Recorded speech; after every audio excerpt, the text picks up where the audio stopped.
il y a des conjoints et conjointes d'immigrants qui vont être déçus. Là, toutes les personnes qui voulaient faire venir leurs conjoints ou leurs enfants de 18 ans et plus, ne pourront pas faire la demande avant juin 2026. Puis même une fois que la demande est faite, ça prend ici 37 mois avant qu'on traite les dossiers une fois qu'ils ont été acceptés. Yasmine, encore une fois, un méga problème dans les demandeurs. En fait, c'est pas des demandeurs d'asile, là, c'est vraiment si vous êtes marié, conjoint, conjointe, enfant âgé, est-ce que c'est humain?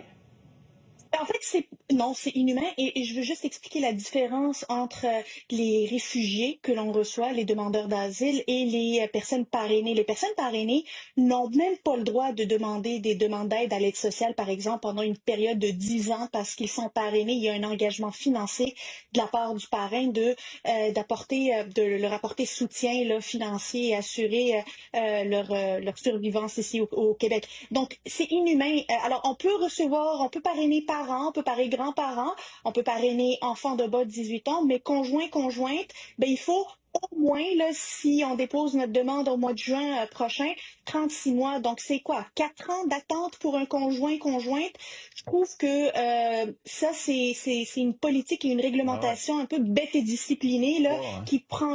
qui ne prend pas en ligne de compte bien des éléments humains et finalement, ça ne représente pas un poids pour le Québec, un poids économique pour le Québec. C'est des personnes qui sont là. Antoine, ça va certainement alimenter le débat parce qu'on s'en va en consultation là, sur les seuils d'immigration. Là. Oui.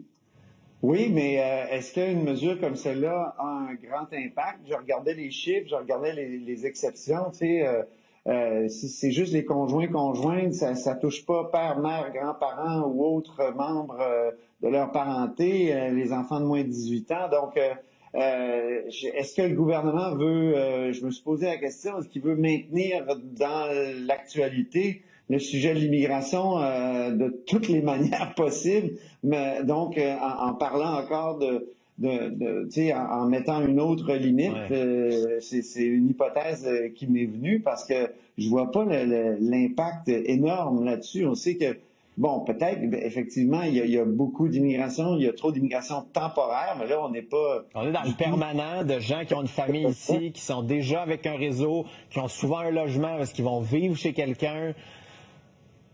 Rien, là. Donc, Il y a on n'est rien. pas on touche pas au cœur, il me semble, au Ouais. cœur du problème. Yasmine, tu